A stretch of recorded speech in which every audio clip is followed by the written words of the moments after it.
Hey y'all, welcome back to another Disney Lorcana market update video. Today is Monday the 26th. Hope everyone is doing well. Shout out to the winners of the Golden Mickeys from the Toronto event. Some very interesting decks, interesting meta with Bucky being banned, but Shimmering Skies no longer being around. A discard deck did end up picking up the win, which is I do not love. I'm not a fan of discard. I think it's just a bad way to play the game. As someone who's been beaten by it several times, nothing like just watching all your cards go in the discard while you sit there and want to have some fun with the person you're playing with. So I'll get off my soapbox on discard, but congrats to the winners. I'm hoping that hyper aggro completely eliminates that play style. I know that if discard continues to become very relevant, then I'll just play hyper aggro and hope to deal with it that way. But nevertheless, off the meta talk, you can tell that I've clearly become much more entrenched in the game than I used to be. Still very an avid collector, right? Still adding stuff to my collection very frequently. At the end of the day, the game is just so much fun though. So have turned into quite the player as well. On today's video, we're going to talk about some sealed stuff. We're going to talk about singles like we typically do on some Mondays here, and then we're going to add in a couple segments. So we're going to do overrated and underrated, and then we're going to do essentially I just want to kind of start showing pieces of my collection like every video. At the end of the video, kind of call it like a collector's corner or just some sort of like collector showcase type deal. That's kind of what I'm going for with that segment. So recap, we'll do sealed, singles, overrated, underrated, and then the collectors kind of showcase, show something off. So that's kind of the pace for today's video. We are going to do two collector showcases today since it's the first one. I'm going to try to do one pretty much every time we do like a market style video or anything like this. Basically trying to incorporate it as much as I can. So with that being said, guys, getting into the sealed, some very exciting news on my behalf. I should have been prepared with this, but I got lucky today. I got a first chapter booster box at MSRP. And so you guys need to go to Twitter, if you have Twitter or X, follow Lorcana Restocks. They have a bot that's this like track a lacquer thing. They have a bot that tweets anytime the first chapter is restocked on Amazon. And this is happening honestly like multiple times throughout the day. Like there'll be like 5 that get restocked. It's been happening for like a week or two. They get bought immediately and then they go by the wayside. I've been trying to get one every single time. It's essentially you have to be instantaneous with it. Whenever the tweet happens, I was on my phone this morning. I was on X. The tweet happened. I was on my phone, but I clicked here. I went add to cart. That took me to Amazon. I clicked buy now, and I got it for $143.99. So I'm probably like one for like 30 to like put it into like context of how often I've missed on this. But I was able to get one today for $143.99. So very excited about that. Obviously, first chapter, 200 plus easily in terms of value. So that was exciting. Expected values on today's boxes. I know a couple of you have asked where you can find these.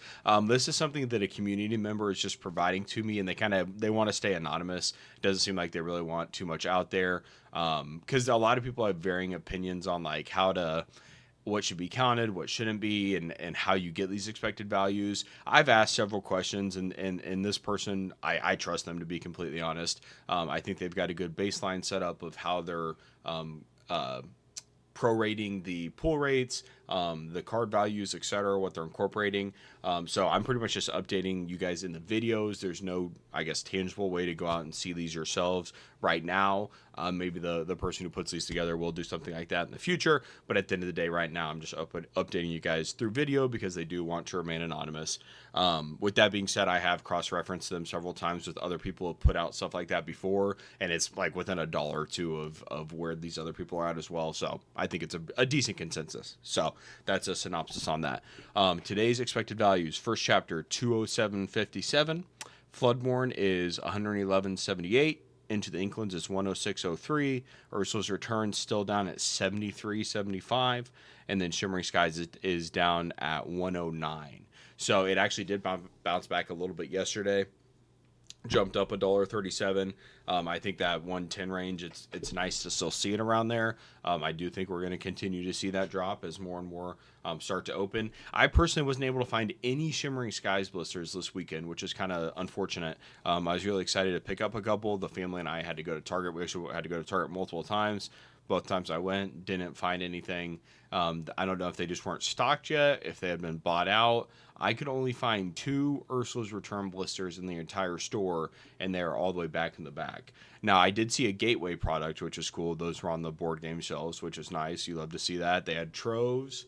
They didn't have Troves. They had the Ursula's Return Deep Quest. They had some starter decks in the front, and then in the back they had the Gateway product, which was cool.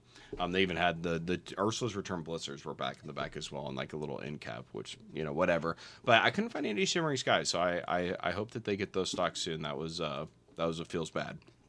But nevertheless, I will include this link. I'll include this Twitter account and this Track-a-Lacker Inc.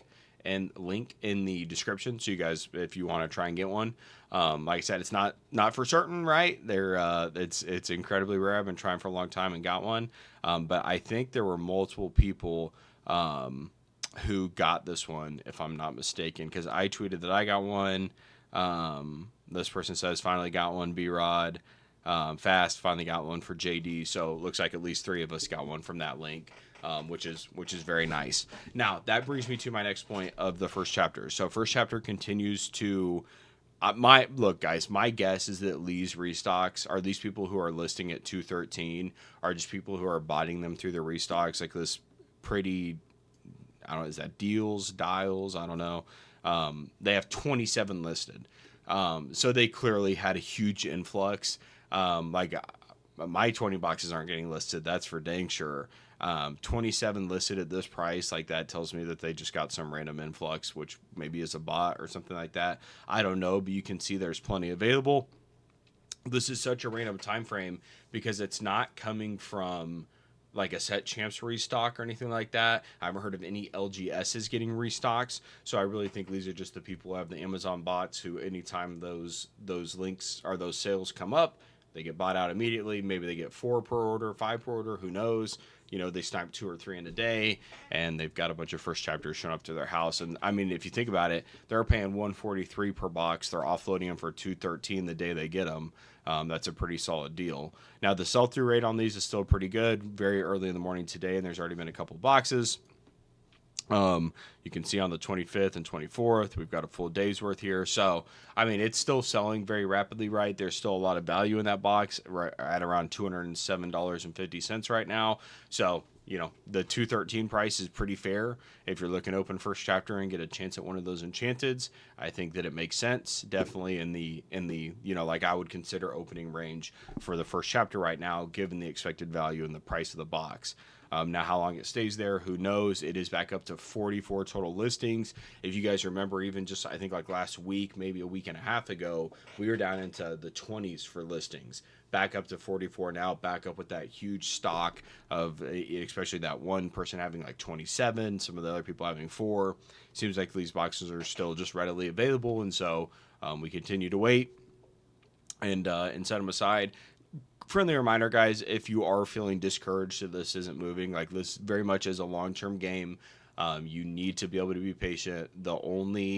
You need to be able to set them aside and not open them. Now, obviously, I've opened a couple boxes on the channel. I had a damaged case, and I more or less just made an excuse to open it. But I wanted to have some fun with it, do it for the channel, etc. I have plenty of cases that are just sitting in a closet in bubble wrap, not being touched. And you truly, if you're going to do the sealed game, that's the differentiator. You have to be able to not open at least some of it, right? You have to be able to set it aside and not touch it.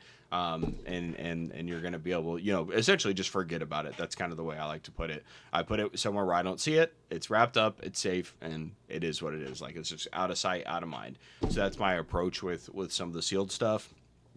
And if you are looking to play that game, that's what I would recommend, because there's a chance that some of the stuff gets printed again or continues to get restocked. And we don't know when this is going to, start to rise again. At the end of the day, I keep thinking it's going to creep up as we see this influx and we see it creep up to 240, 250. But then we always see it come back down. It's like once it gets to that point, you know, everyone says, all right, let's sell now. So we'll see what happens. But reminder, it's a long-term game. If it's something that you're looking at every week or every day and wondering why it's not back at 300 yet, might not be the hold for you, right? Maybe get into something else that might see a little bit more volatility. But if you're looking for the safe approach, first chapter's volume and sell through rate and value, even to this point, still at 207 expected value. It's just a rock star. It is truly going to be a staple of the game moving forward. From the collectability side of thing, even from, it looks like, from a playability point of view, there are just some core cards in there like Maui and A Whole New World and Tinkerbell that just see immense play. Now we got the hyper aggro cards getting play. Like, there's so much in there that just, it's packed. It's definitely the best set, even from a collectability and playability standpoint. So that's it on the first chapter, guys. Remain steady there. Ursula's return. I would say right now, in terms of like opening, if you can get a decent price on Inklings, I think that makes sense. First chapter makes sense. Floodborne is starting to get where it doesn't make as much sense, with the lowest available being $150 right now. Expected value on that box is about $112. So this is starting to get kind of in that range where it's a little bit too scarce and the cards need to catch up. So I definitely wouldn't recommend opening Floodborne right now. I also am just a huge proponent. I think this isn't what my undervalued is, but I think Floodborne as a set is incredibly undervalued still. I think, in my opinion, and this is strictly my opinion, and just kind of, piecing together some examples of like the first chapter, we for sure got a full reprint of that.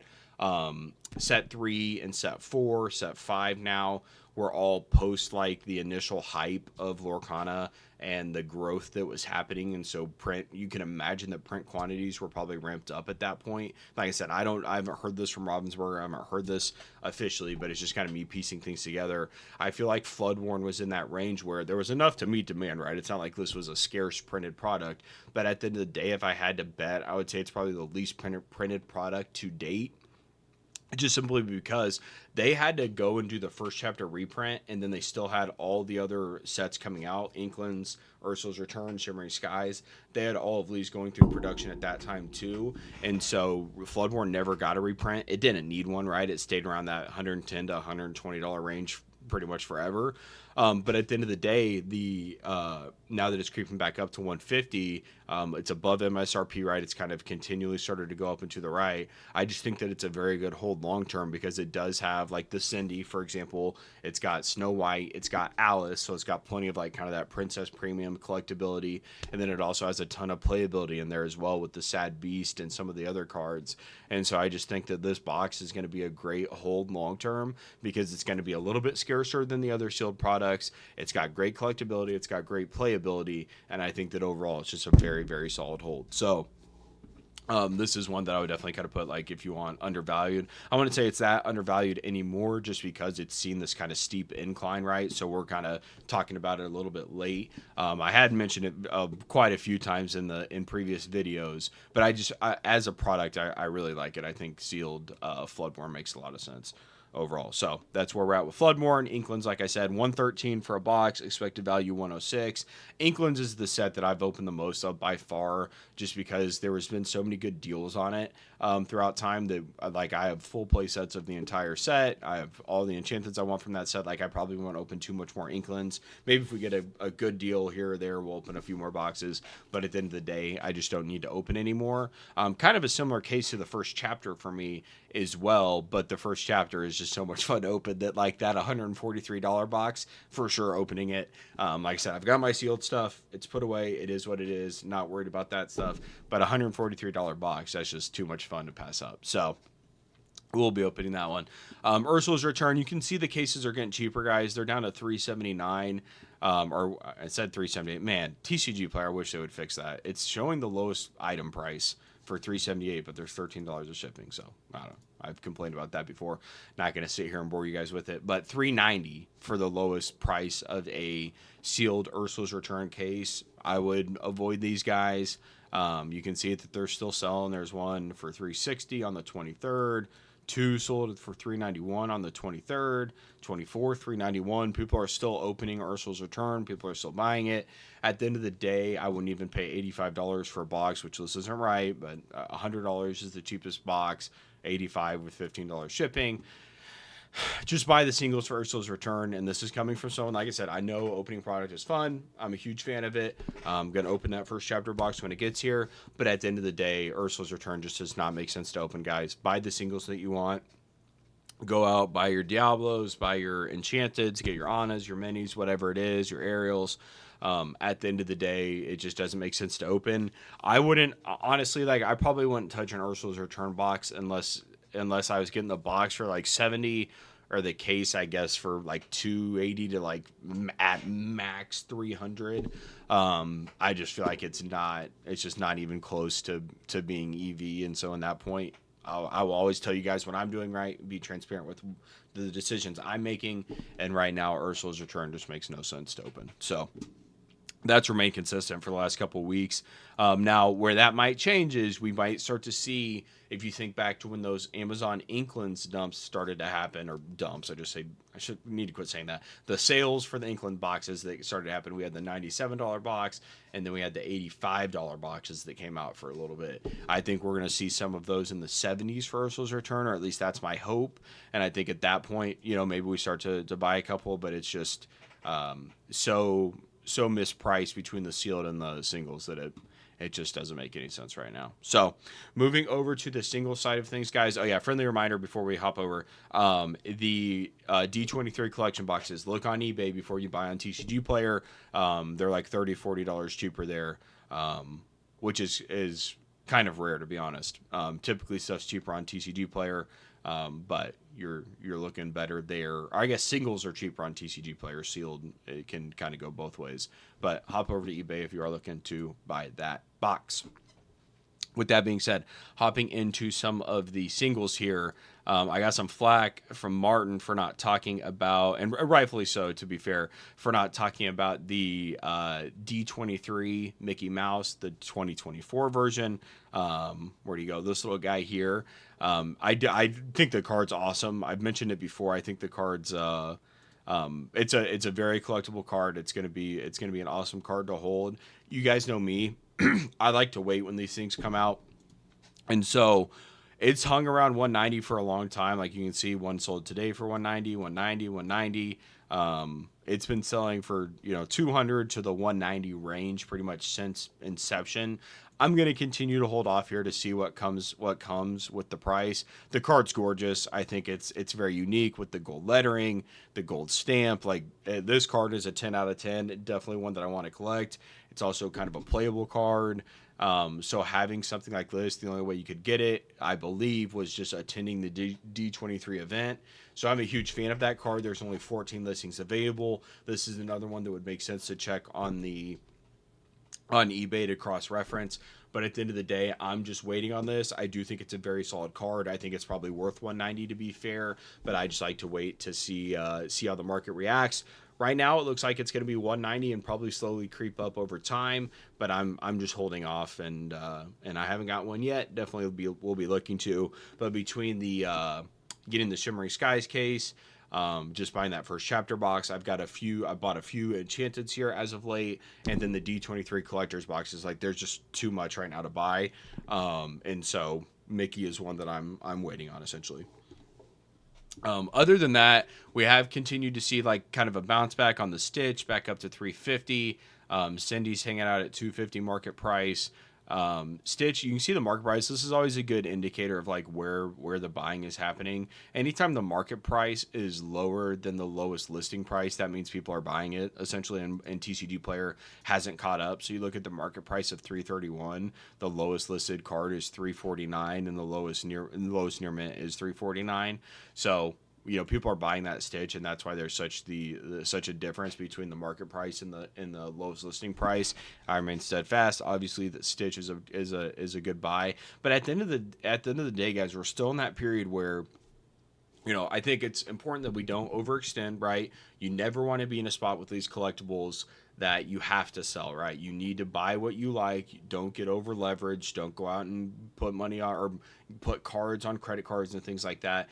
Buy what you like, take your time, but I think we've been graced with a really awesome period here of these significant retraces where if you're like me and you're bullish of the game long term and you continue to see it grow, the viewership of these events continues to rise. We're going to get into Continentals, get into Worlds. Like there's the future is as bright as it's ever been for Lorcana.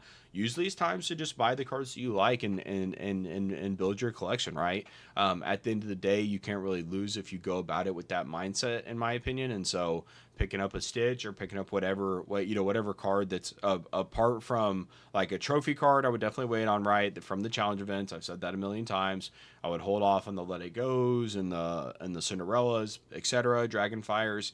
But things like Chapter 1, Chapter 2, or Set 1, Set 2, Set 3, Set 4 Enchanteds, I think they just make a lot of sense. Anything that has been on the market for a while and is at least a set or two old, I think that's kind of our buy range right now. Anything that's brand new, like the Lorcana Challenge cards, the Shimmering Skies Enchanteds, things like that, that's going to see a huge influx of supply, I would wait on.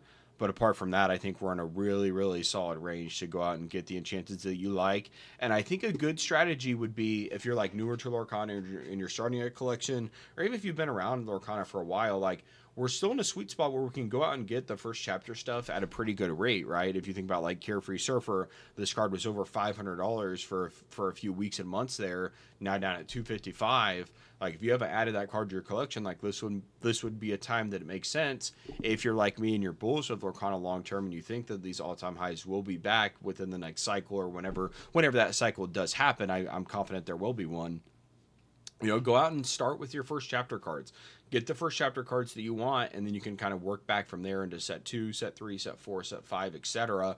Or if there's, I also think it makes sense now if you start to define like silos. Like in the beginning, you could kind of have like the Pokemon approach of like you gotta catch them all. That's kind of what I came into Lorcana with. That's what we did. We went out, we got all of set 1 and set 2, and then at the end of the day, this game has just grown so much, and the collectability has grown so much in terms of like what you can collect.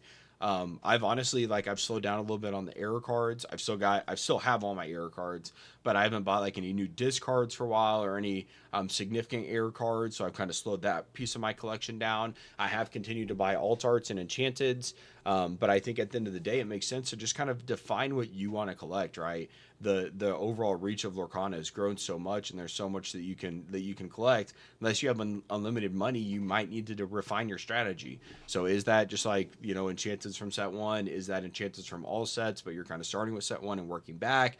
Is that promo cards? Is that trophy cards? Is that error cards? Right? Like identify and find out what makes sense to you, and then go about the collectability that way. So that way, a week from now, if you're not going to just change your mind on a card that you bought, take a pay cut, send it off, and sell it when you didn't give it any time to mature or enjoy it at all. So that's kind of where we're at. I do saw my Clarabelle listed at one. I think I have it listed at like 190. It would be the first raw enchanted I've ever sold, and it's not going to get there. Right at the time I listed it for 190. It was at like 150, 160, and I thought that there might be a wave where it catches up to 190. So I listed it there, fine with holding on to it. If not, card's a gorgeous card, very playable. So I do have it listed for 190. That would be my first ever raw enchanted sell, but it ain't happening. So that's where we're at. The Snow White is still above the set 5 Snow White is still above the set 2 Snow White. I feel like it's not my undervalued thing for today, but man, this card, there's so much going for it. I think it's moderately playable. Obviously, the Snow White, the art is fantastic. Underprinted set. It's harder to grade. Like this card, it checks all the boxes. If you haven't gotten a Snow White and you're interested in getting one, I would definitely recommend doing it. There's no rush on it. There's 54 available. There's plenty available.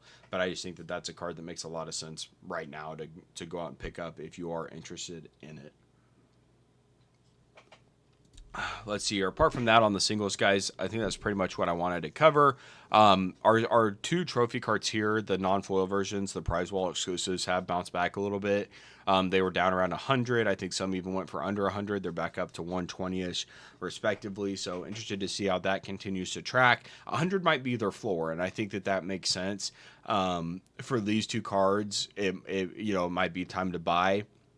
At the end of the day, more supply is going to continue to come on the market, so I'm going to wait. But the $100 price point just might truly be their floor, even when you fast forward and think of the all the supply in the market. Like, people just might not be willing to get rid of these for less than 100, which, like, I know I never would. So that makes sense. But you think about it. I'm going to wait another 4 to 5 months for these all to be flushed out. At that point, if the price is still around 100 or 120, probably should have just bought it now to enjoy it, especially for like the Rapunzel gifted with healing for the playability side of things. Now, from a collector's point of view, you always want to wait the longest you can to get it the cheapest rate possible. But both of these cards are decently playable and they look really cool, so I want them. But I will continue to wait there. Apart from that, everything's holding pretty strong. I think I want to take a look at Shimmering Skies here really quick because the expected value of the box is still at 109 roughly, which I think is very strong for a new set. We're at big box release. Now, if there hasn't been that huge influx and people have struggled to find the blisters like I have, and I've said it before, I'm a huge proponent of the blisters. I think my enchanted pull rate is much better from those than it is from a sealed box. So I like buying the blisters and opening them up. But at the end of the day, we haven't seen a huge influx. Like, Mufasa's still only at 7 listings. That's crazy. You would think that would be higher. Now, if other people have struggled to find the blisters as well, that would make sense. But we have began to see some of the, like, Clarabelle's back up to $33. She had dropped down to like 25 leading into big box release. She's back up to 35. The enchanted locations are already down, or 33, sorry. The enchanted locations are already sub 40. So those are pretty much immediately sub 40. So feels bad. I mean, look, these are pretty cool. Like, I don't know. I'm a fan of the art of these. Now, they're obviously not the most collectible, but it stinks for the people that pulled them. But I went ahead and bought a bad Anon villain support center. I think the card looks really cool. And look, an enchanted for sub 40, that's like a no-brainer for me. That's just a snap buy. So I did go ahead and get one of those ordered here. But apart from that, I think everything's remained more stable than honestly I would have thought. Clarabelle up at 33, like I said. Naveen at 25. Mufasa at 24. Daisy 16. So we are starting to see a little bit of regression as we get to this page for some of these cards. But by and large, things are still doing very, very well for Shimmering Skies. Just a baller set.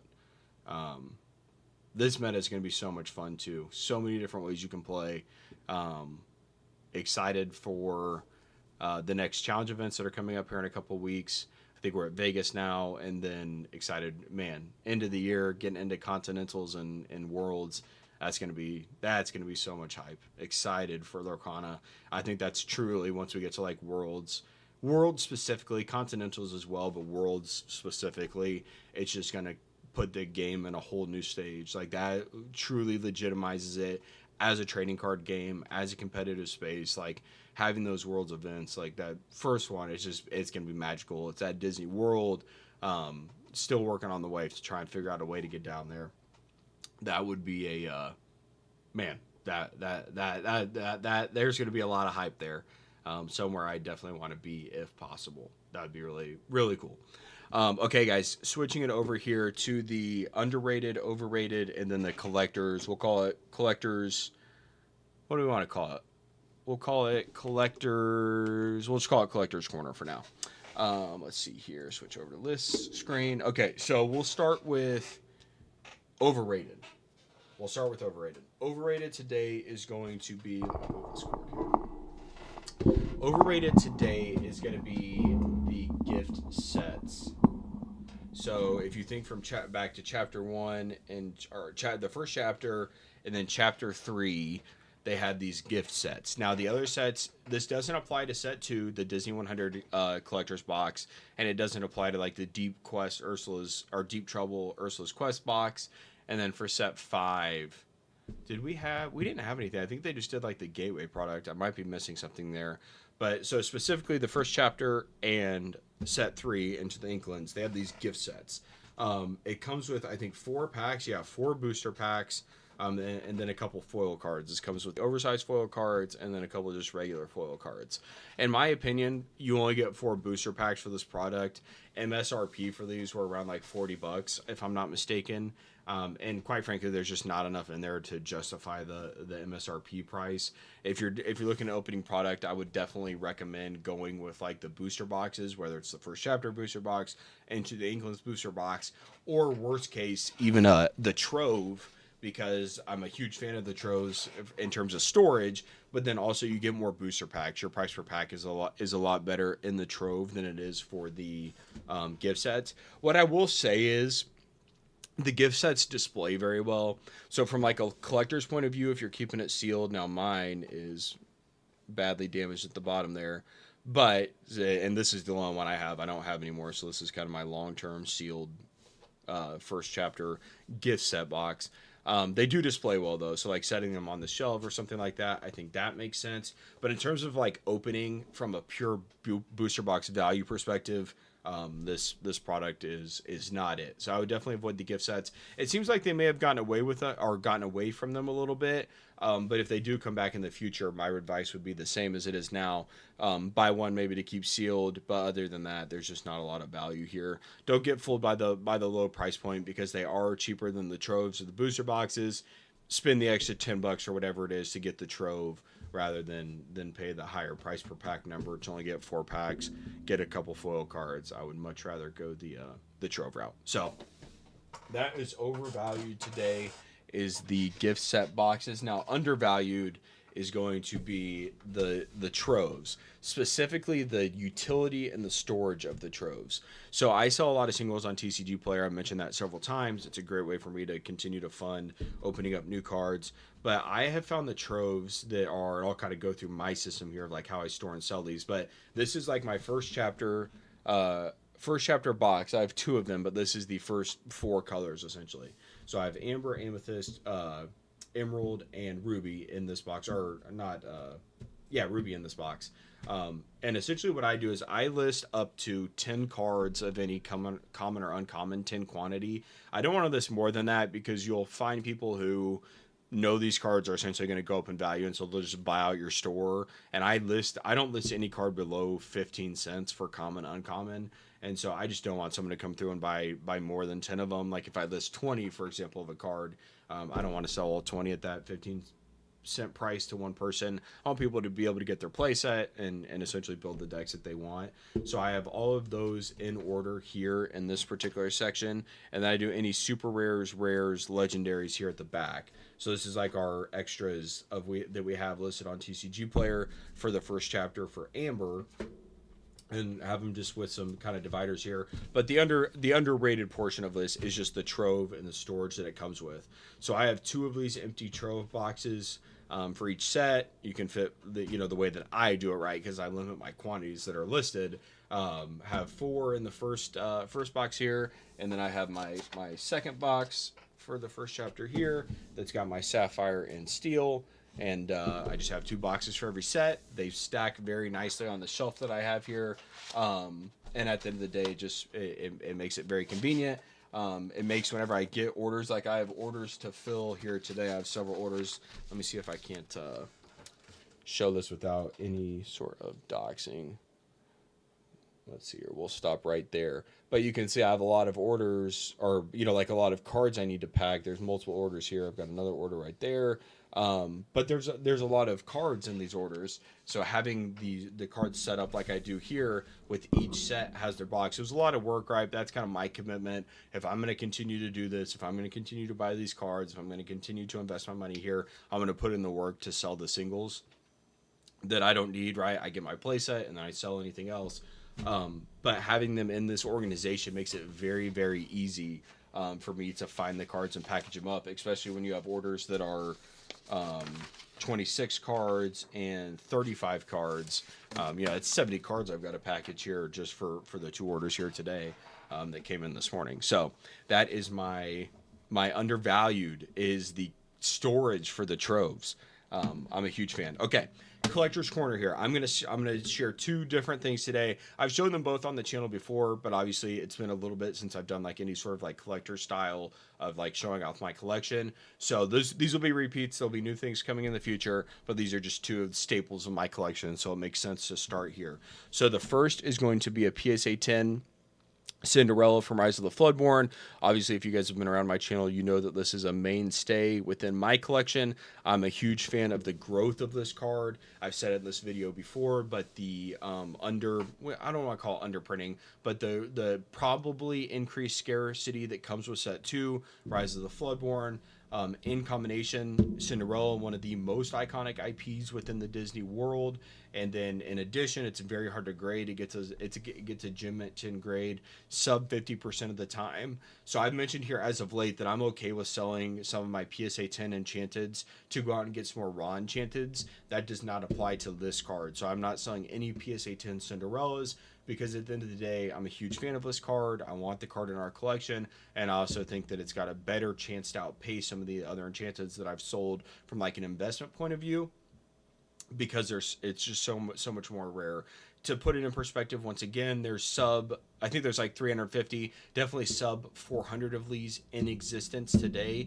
And a gem mint grade, there's 2,000 Elsas in a gem mint grade. So when you start to think about sub 400, 2,000, yes, Elsa's kind of the chase of Lorcana right now. I think this is a card that could see kind of disproportionate gains as we get into the future, because it's so hard to grade. It has such a limited quantity.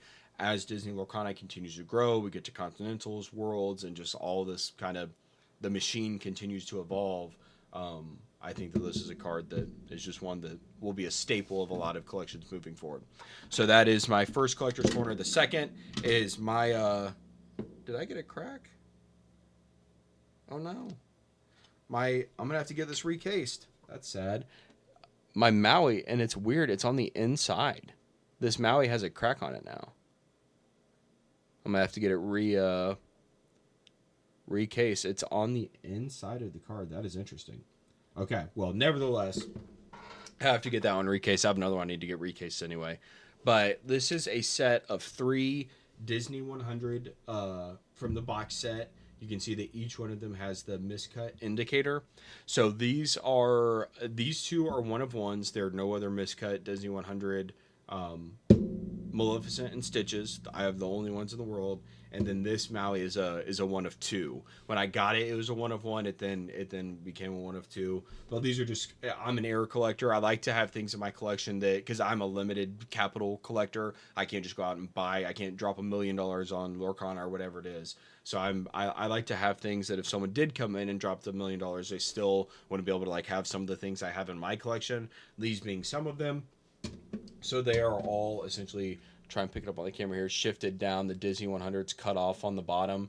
And a lot of these, it seems like the quality control for the Disney 100 box was a little bit better. There wasn't too many of those that happened. So it's just something that I like, something that I went out and sought out and purchased. So that is Collector's Corner for today, guys. We have the only set of these in existence, and then the PSA 10 Cindy. So that is going to be a wrap for today's video. Hopefully you guys like the new format of kind of the underrated, overrated, and then sometimes it'll be more like card related, not so much like product related like I did today. But hopefully you guys enjoyed it. Mix it up a little bit.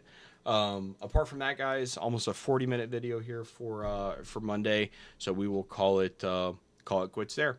Let me know your feedback on the new format, and I'll be back with another video soon. Bye, guys.